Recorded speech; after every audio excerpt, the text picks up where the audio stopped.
Glória a Deus, é uma alegria, irmãos, estar aqui nessa manhã trazendo um pouco da nossa experiência com a palavra de Deus, também com missões, mas trazer principalmente o texto em si exposto nessa manhã.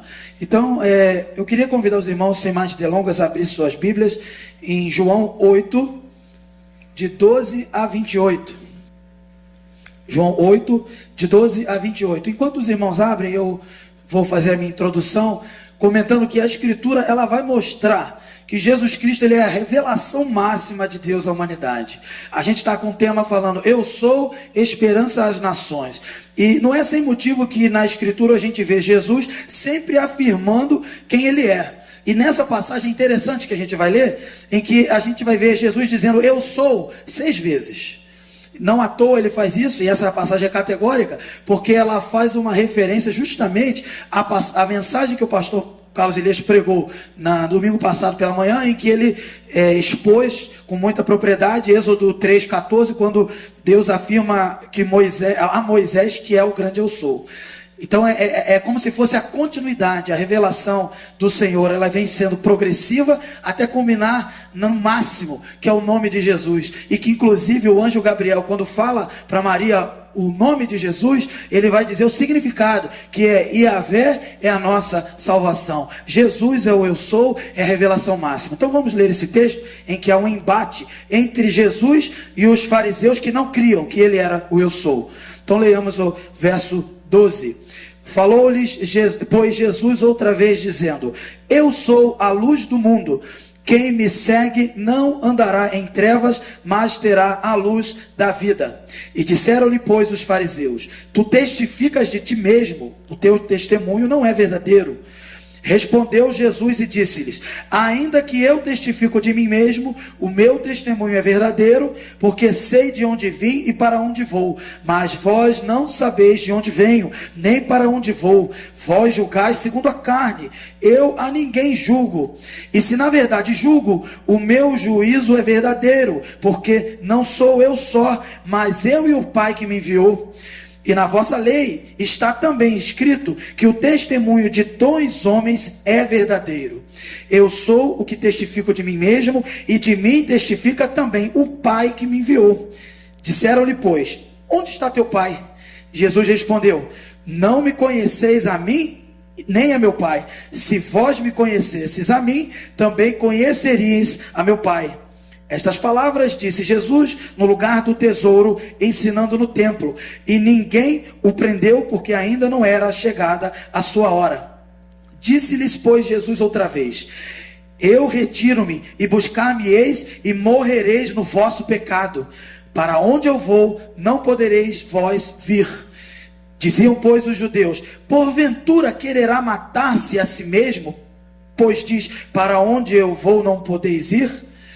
E dizia-lhes, vós sois de baixo, eu sou de cima, vós sois deste mundo, eu não sou deste mundo.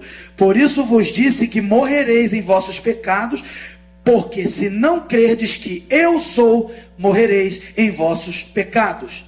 Disseram-lhe, pois, quem és tu? Jesus lhes disse, isso mesmo que já desde o princípio vos disse.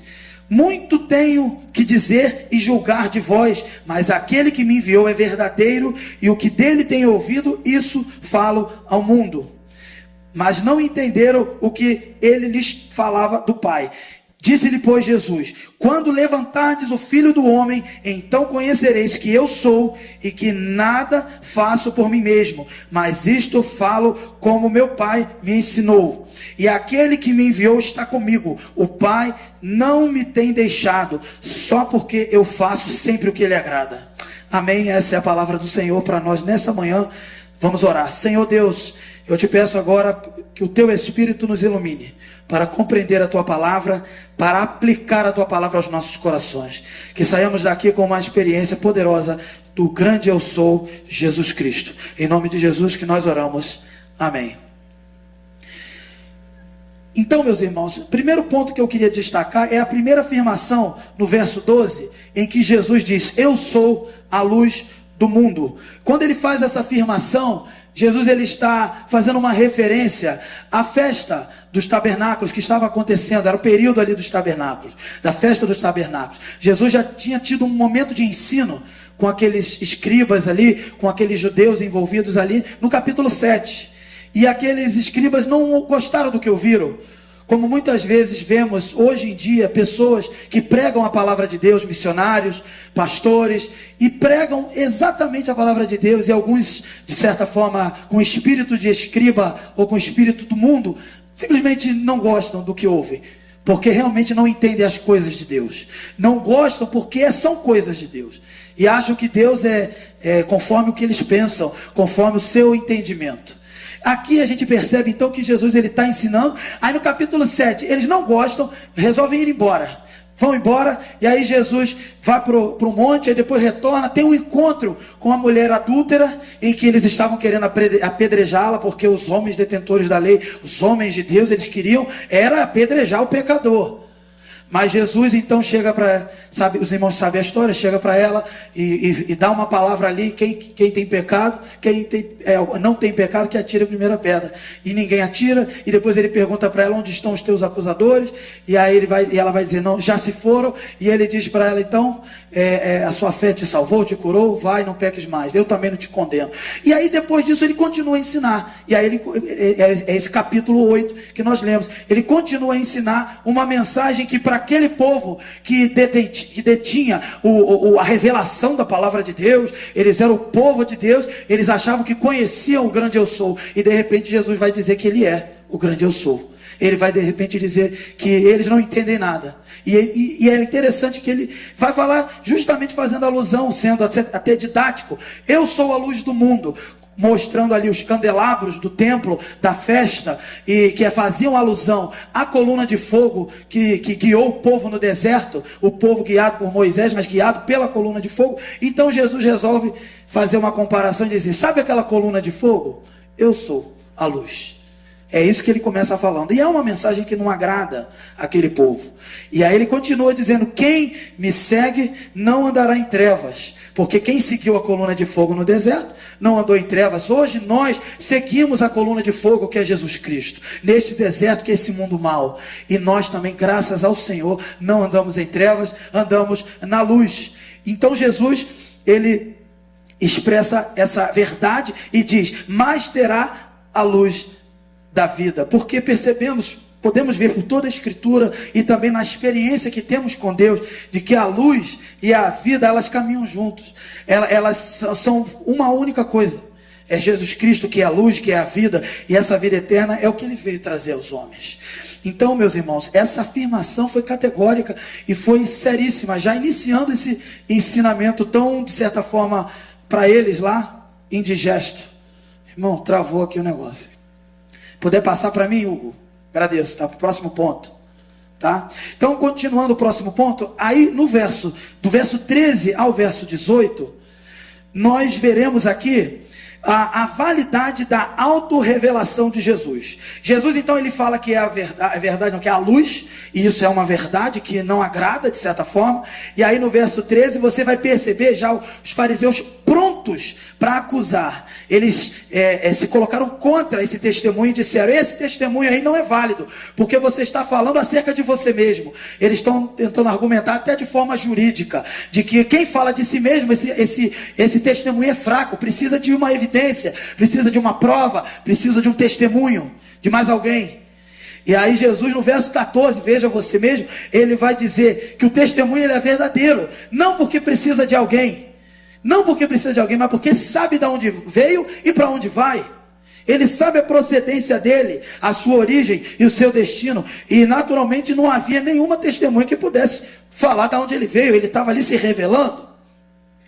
E aí no verso 15, os fariseus então continuavam julgando Jesus e formando opinião, só que isso, você perceba, eram meras considerações filosóficas. Veja no verso 15, que Jesus vai dizer, vocês julgam segundo a carne, e eu a ninguém julgo. E aí no 16 ele vai dizer, e se na verdade julgo, o meu juízo é verdadeiro, porque não sou eu só, mas eu e o Pai que me enviou. E ele vai explicando, e na vossa lei, aí ele vai fazer um argumento jurídico. Aí Jesus ele vai lembrar, já que vocês gostam de lei, e já que vocês seguem a lei, na própria lei de vocês está dito o seguinte, aí ele diz assim, está também escrito que o testemunho de 2 homens é verdadeiro. E aí ele dá um nó jurídico naqueles escribas, não só um nó espiritual, mas aqui também um nó jurídico, porque aí ele vai dizer que ele testemunha e o Pai que o enviou também é testemunha. E de que maneira a gente pode perceber esse testemunho do Pai acerca de Jesus? Quando ele diz isso, no verso 18, o testemunho dele é válido e tal, a gente vê, por exemplo, em João 7,18, quando acontece o testemunho do Pai no batismo de Cristo. Ali já há um testemunho. E também outro momento, na transfiguração, há um testemunho do Pai. O que não falta é o testemunho do Pai acerca do Filho. E aqueles escribas sabiam do que estavam, com quem estavam conversando, e o testemunho era válido, e eles tinham era uma má vontade espiritual. Até porque a palavra de Deus vai dizer, em 1 Coríntios 2, de 14 a 15, Paulo vai dizer isso. Ora, o homem natural não compreende as coisas do Espírito de Deus, porque lhe parecem loucura, e não pode entendê-las, porque elas se discernem espiritualmente. Mas o que é espiritual, discerne bem tudo, e ele de ninguém é discernido. Então veja, ali haviam pessoas carnais, haviam pessoas que são consideradas pela Escritura inimigas de Deus, mesmo com carteira de membro de igreja, mesmo fazendo parte de uma instituição religiosa. E elas, por serem carnais, independente do seu certificado, vamos dizer assim, fazendo uma comparação, de batismo, do seu comprometimento a dar os dízimos e tudo mais, que é fundamental e importante, e eles tinham esse hábito de bater no peito e dizer, nós fazemos, mas Jesus então vai dizer e vai mostrar que eles não compreendem as coisas do Espírito, eles não compreendem a revelação espiritual de Deus. Veja então, aí diante disso, diante dessa afirmação, nós podemos perceber no ponto 3 aí, do verso 19 ao 22, a incredulidade desses judeus, ela vai se acerrar. Se você imagina, diante dessa argumentação de Jesus, fica claro, talvez fique claro para nós, como cristãos, que percebemos, sabemos que Jesus é Deus, sabemos que temos em nós o Espírito Santo, mas aqueles homens que eram carnais, continuaram na sua carnalidade, e nessa incredulidade, no verso 19 ao 22, eles fizeram uma pergunta, de certa forma até em deboche. Eles perguntaram assim, tá bom, o seu pai testifica, o seu pai testemunha, onde está o seu pai?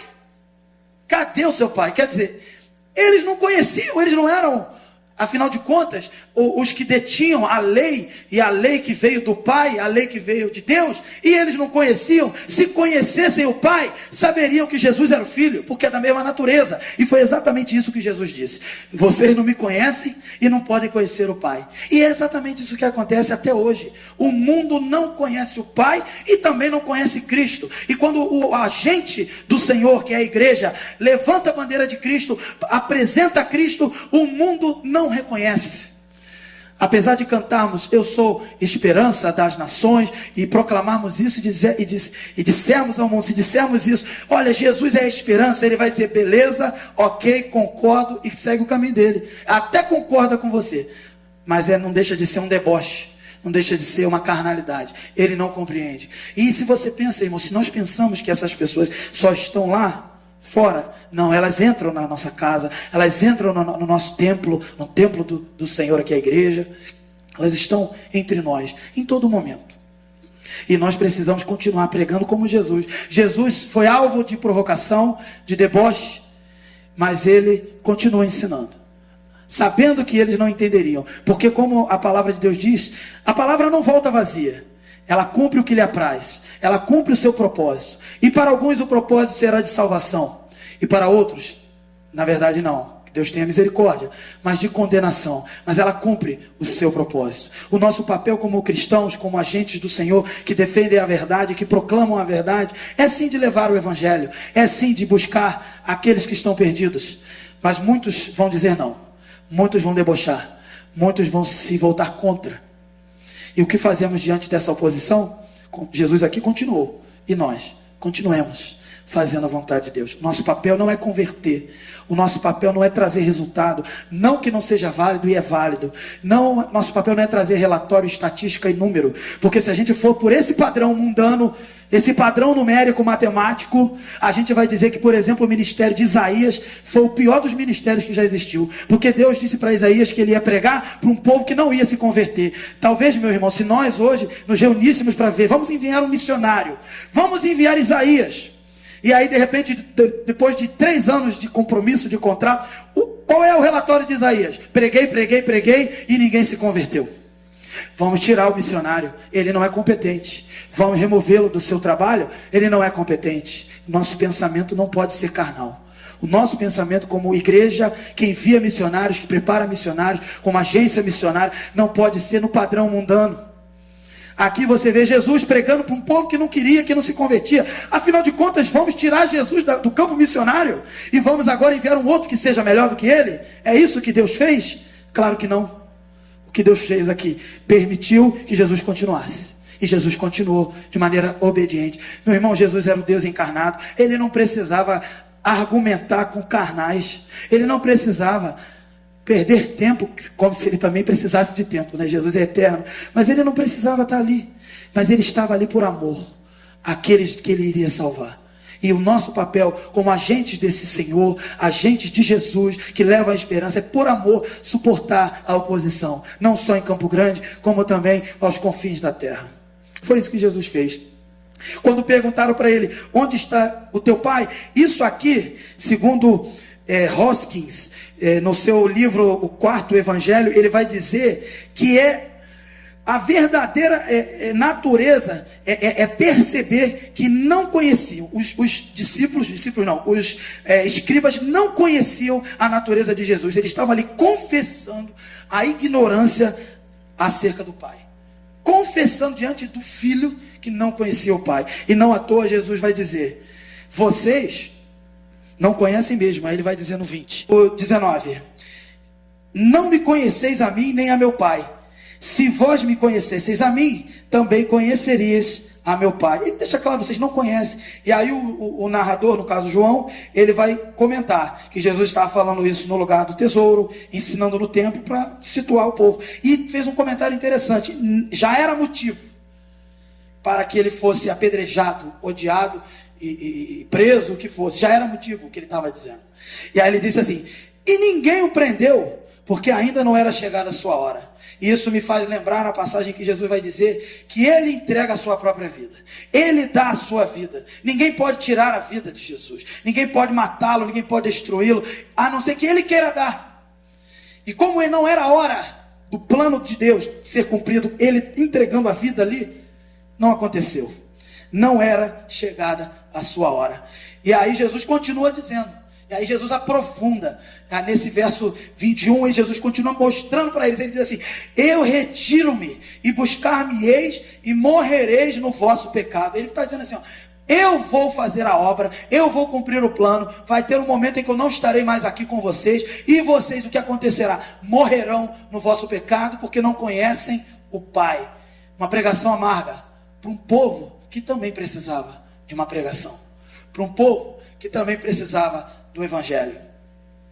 Para onde eu vou, não podeis vós ir. E eles eram tão audaciosos, eles eram tão provocativos, e claro, carnais, inimigos de Deus, que eles continuaram na sua loucura, e dizendo assim, porventura quererá matar-se a si mesmo. Quer dizer, eles chegaram à conclusão, é um absurdo o que esse homem está dizendo, eles confabulando, imagino eu, ele só pode estar dizendo que vai se matar, ele só pode estar dizendo que vai para um lugar que eu não quero ir, que provavelmente é se matar. E aí Jesus, aí já no 23, um aprofundamento da sua revelação,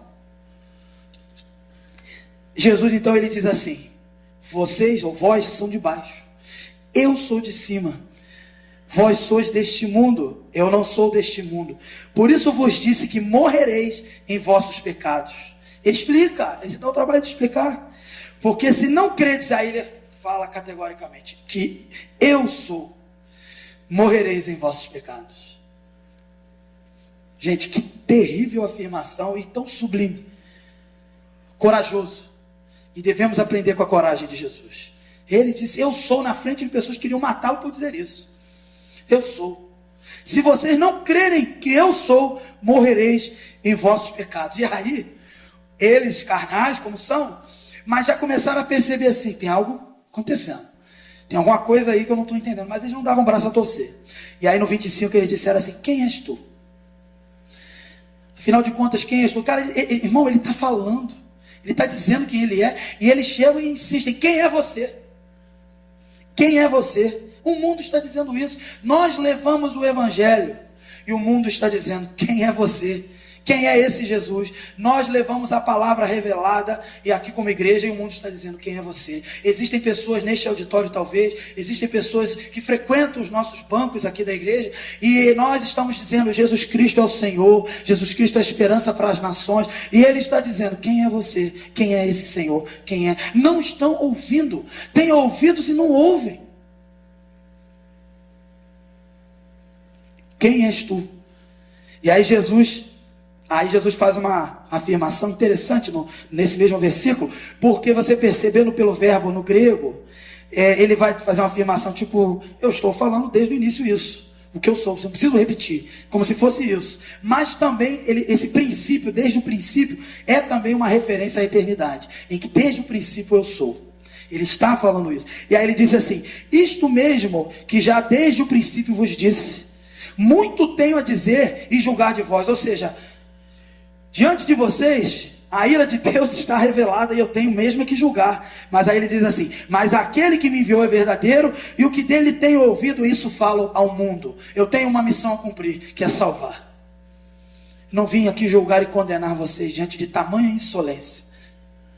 Eu vim aqui mesmo é cumprir uma missão, é pregar o evangelho, é levar a salvação. E nós da mesma forma. Devemos entender a preciosidade da palavra, a preciosidade do evangelho e dizer, apesar dessa insolência contra, não a minha pessoa ou a você, agente de Deus, mas contra o Senhor, apesar disso, Ele vai julgar quando tiver que julgar.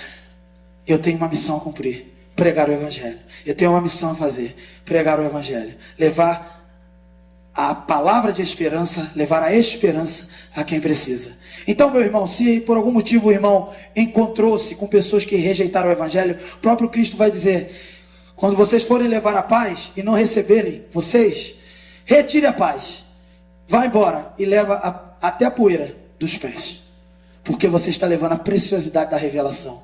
O eu sou Jesus Cristo. Levo o amor? Claro que levo. Não querem o amor? Vou embora, levo tudo comigo. E vai sobrar sobre eles o quê? Juízo. Temos que ter essa compreensão. Não devemos ficar insistindo, porque nós não somos o Espírito Santo para converter pessoas.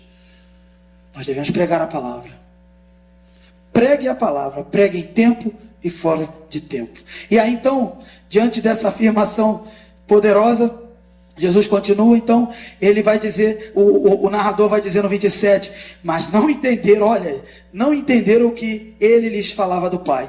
Disse-lhe, pois, Jesus, aí no 28, quando levantardes o Filho do Homem, o que ele está dizendo aqui? Levantardes, é a cruz, é a morte. Quando chegar essa hora, quando levantardes o Filho do Homem, então conhecereis quem eu sou.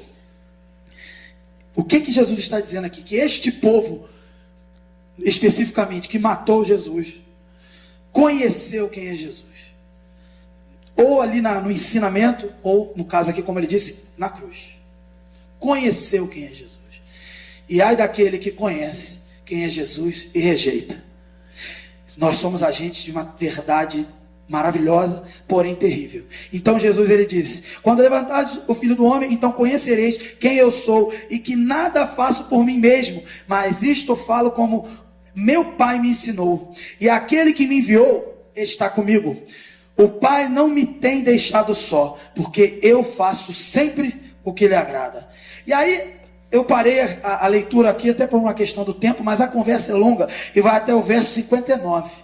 Aí os judeus começam a falar que são filhos de Abraão, e aquela coisa que eu estava falando para os irmãos, eles começam a bater no peito, nós somos o povo de Deus, nós conhecemos Deus, nós somos filhos de Abraão, descendência de Abraão, e fica um debate ali. Jesus diz assim, se vocês fossem filhos de Abraão, vocês fariam as obras de Abraão, Mas vocês não fazem a obra de Abraão, vocês fazem a obra do pai de vocês. Aí Jesus faz um trocadilho. Eles acabaram de falar que são filhos de Abraão, e aí Jesus fala, vocês fazem a obra do pai de vocês. E quem é esse pai que ele está dizendo?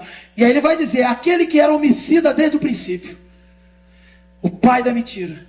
Satanás, ele revela isso. E aí Jesus vai falar acerca da verdade, vocês conhecerão a verdade, quem conhecer a verdade vos libertará. Ele vai falar isso, e eles vão continuar dizendo, nós não precisamos ser libertos de nada. Eles argumentam com Jesus.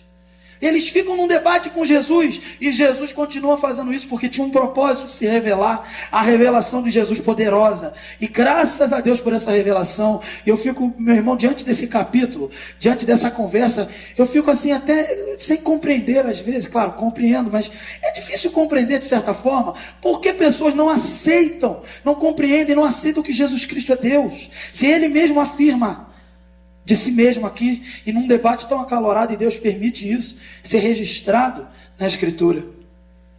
Então, diante dessa conversa toda, eu vou direto para o verso 56. Os irmãos, por favor, me acompanhem, eu vou fazer a leitura dos 56 até o 59.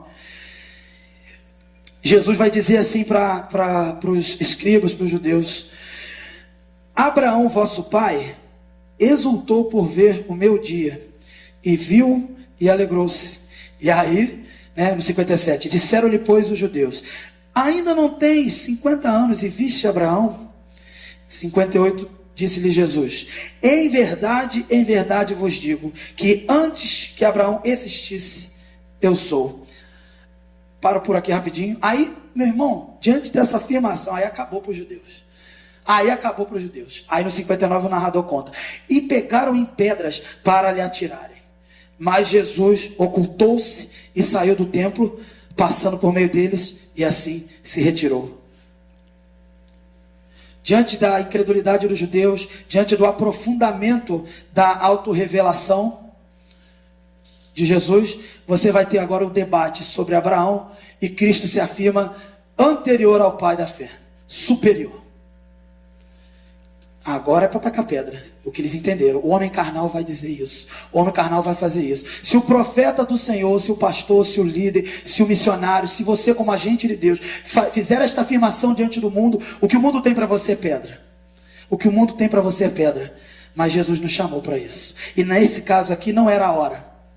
Saiba, meu irmão, muitas pedras virão. Pregando o evangelho, dizendo que Jesus é Deus, muitas pedras virão, mas muitos momentos Deus vai dizer: ainda não é a hora, ainda não chegou a hora, continue pregando, continue falando. Eu lembro de uma irmã, quando eu fui pregar na Assembleia de Deus, e ela falou assim para mim: continue pregando, ainda não é a hora. Ela falou exatamente isso, continue pregando, citou esse texto, ainda não é a hora. E eu digo para os irmãos: ainda não é a hora. E se chegar a hora, veja, fale e diga como Estevão, que chegou a sua hora, Ele orou pelos que estavam matando, pediu perdão: Senhor, não lhes impute este pecado, e viu os céus abertos, e foi recebido pelo Pai, e glorificou ao Senhor. Sejamos assim, meu irmão, conforme Jesus fez aqui não era a hora, mas tamanha revelação gerou vontade de apedrejar, vontade de dizer: este missionário não serve não, pode mandar outro, manda um que fale algo que eu concorde, manda outro que fale algo que eu pense. Diante dessa afirmação de Jesus, o que eu posso apenas destacar para os irmãos, o que podemos perceber, algumas aplicações. A primeira aplicação que eu destaco aos irmãos é que Jesus, como disse, Ele é a luz do mundo, e nós devemos sim levar essa luz. Ele nos ilumina através do Espírito Santo e sua palavra, e como crente que somos, devemos viver por essa mensagem e levá-la até os confins da terra, conforme ele disse em Mateus 28, 19 a 20. Para quem não sabe, ele disse: portanto, ide, fazer discípulos de todas as nações, batizando em nome do Pai, do Filho e do Espírito Santo, ensinando a observar todas as coisas que vos tenho mandado, e eis que estou convosco todos os dias, até a consumação dos séculos. Ele disse: estejam preparados, eu vou estar com vocês, mas vão. E qual é o limite geográfico desta missão? Os confins da terra, todas as nações. Mas eu não compreendo se eu posso ir à África ou a sei lá, o Afeganistão que seja, eu não sei se eu conseguiria ir em um lugar desse. Mas você consegue ir na porta da sua casa, no seu quarto, dividindo a cama com o ímpio. Ali está a sua missão. Muitos dizem que não fui chamado para a África. Não, talvez não, mas foi chamado para o seu próprio quarto, o seu cônjuge, o quarto ao lado, os seus filhos, ou o seu próprio pai, a sua mãe. Façam discípulos. De que maneira? Batizando, ensinando a observar, a guardar os mandamentos, ensinando os mandamentos, a palavra do Senhor. Então, meu irmão, Jesus como luz do mundo, é nosso dever levar essa luz. Segunda a aplicação que nós aprendemos aqui, é que o ímpio, ele não crê em Cristo porque ele é carnal e não é espiritual. Saiba, quando você é um agente de Deus nesse mundo, você está falando com ímpios. Não adianta ter debates científicos, acadêmicos, filosóficos com o mundo. O mundo não compreende as coisas de Deus por argumentação. Veja o próprio Cristo revelado, e aquele mundo representado ali, que são os escribas, não reconheceu, não aceitou. Entendam, que possamos entender, irmãos, que nós somos enviados como ovelha no matadouro. É para isso mesmo. Missões é isso. Mas é sublime, porque vemos o Senhor, o bom pastor, chamando as ovelhas, e as ovelhas conhecem a voz do pastor, e elas se convertem, e elas vêm, e elas são atraídas à mensagem do Evangelho. Mas os bodes estão lá, estão doidos para devorar, estão doidos, no caso aqui, para apedrejar. Temos que estar preparados para essa missão, não retroceder, contribuindo, orando e proclamando. O ímpio não crê, pois é carnal. E a terceira e última aplicação, a revelação de Cristo é escandalosa ao mundo. Pedras são preparadas para serem atiradas diante de uma revelação que nós acabamos de ver, do eu sou.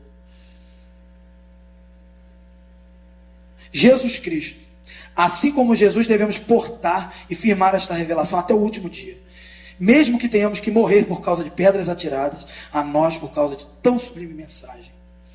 Essa é a missão do seguidor do eu sou, Jesus Cristo. Meu irmão, e diante dessas aplicações, a conclusão que podemos chegar, que podemos ter primeiro, é que o Senhor, Ele prometeu, acabamos de recitar de cor aqui, Mateus 28, 19 a 20, prometeu que não vai nos deixar. Não nos deixaria. Eis que estou convosco até a consumação dos séculos, e não nos abandonará. Está aqui, está na palavra de Deus. Ele tem se revelado à humanidade progressivamente, desde o princípio dos tempos. Ele disse muitas coisas acerca de quem Ele é. Por exemplo, Ele disse: eu sou o pão da vida, eu sou a luz do mundo, eu sou a porta, eu sou a ressurreição e a vida, eu sou o caminho, a verdade e a vida, eu sou o alfa e o ômega. E por essa tão gloriosa revelação, meu irmão, podemos identificá-lo cuidando do seu povo em cada parte da Escritura. Por isso temos que avançar como igreja, fazendo missões. Ele cuida do seu povo desde Gênesis e Apocalipse. Por exemplo, aí eu vou até utilizar um texto de uma cantata que eu lembro do pastor Carlos Elias, ainda seminarista, falando, acho que de cor quase, né, pastor? Eu não consegui essa proeza, mas assim, eu vou recitar esse texto dessa cantata que para mim muito me inspira, porque é altamente teológico. E aqui você vê de Gênesis a Apocalipse o cuidado de Deus e a sua revelação. Por exemplo, em Gênesis, Jesus, ele é o descendente da mulher e o cordeiro no altar de Abraão. Em Êxodo, Jesus é o cordeiro da Páscoa. Em Levítico, ele é o sumo sacerdote. Em Números, ele é a nuvem de dia e a coluna de fogo à noite. Em Deuteronômio, ele é a cidade do nosso refúgio. Em Josué, ele é o tecido vermelho na janela de Raabe. Em Juízes, ele é o nosso juiz. Em Ruth, ele é o nosso parente redentor. Em 1ª e 2ª Samuel, ele é o nosso profeta confiável. Em Reis e Crônicas, ele é o nosso soberano. Em Esdras ele é o nosso escriba fiel. Em Neemias ele é o reconstrutor de tudo que está destruído. Em Esther ele é quem? Mardoqueu, assentado no portão fielmente. Em Jó ele é o nosso redentor que vive para sempre. Em Salmos ele é o nosso pastor em que nada nos falta. Em Provérbios e Eclesiastes ele é a sabedoria de Deus. Em Cantares ele é o amado da nossa alma. Em Isaías ele é o servo sofredor, aleluia. Em Jeremias e Lamentações ele é o renovo da justiça. Em Ezequiel ele é o homem de 4 faces. Em Daniel ele é o 4º homem na fornalha. Em Osés ele é o amor sempre fiel. Em Joel ele é o restaurador. Em Amós ele leva os nossos fardos. Em Obadias ele é o nosso salvador. Em Jonas ele é o grande missionário que leva ao mundo a palavra de Deus. Em Miqueias ele é o mensageiro dos pés formosos. Em Naum ele é o vingador. Em Abacuque ele é a sentinela, orando sempre pelo reavivamento. Em Sofonias ele é o Senhor poderoso para salvar. Em Ageu ele é o restaurador da nossa herança perdida. Em Zacarias ele é a nossa fonte. Em Malaquias ele é o filho da justiça com a cura em suas asas, aleluia. Em Mateus ele é o Cristo, o filho do Deus vivo. Em Marcos ele opera milagres. Em Lucas ele é o filho do homem. Em João ele é o verbo encarnado, o caminho, a verdade e a vida. Em Atos ele é a luz brilhante que aparece a Saulo no caminho de Damasco. Em Romanos ele é a nossa justificação. Em 1 Coríntios ele é a nossa ressurreição. Em 2 Coríntios ele é a nossa suficiência. Em Gálatas ele é o nosso libertador do jugo da lei, aleluia. Em Efésios ele é o servo de todas as coisas que a ele convergem. Ele é o centro de todas as coisas. Em Filipenses ele é o servo obediente até a morte de cruz. Em Colossenses ele é a plenitude do Deus encarnado. Em 1 e 2 Tessalonicenses ele é o nosso rei que virá. Maranata, ora vem Senhor. Em 1 e 2 Timóteo ele é o mediador entre Deus e os homens e o nosso exemplo. Em Tito ele é a nossa bendita esperança. Em Filemão ele é o amigo mais chegado que o irmão. Em Hebreus ele é o sangue do pacto eterno. Em Tiago ele é o nosso modelo sem igual. Em 1 e 2 Pedro ele é a pedra angular e a nossa força. Nas cartas de João, Jesus é a expressão máxima do amor de Deus.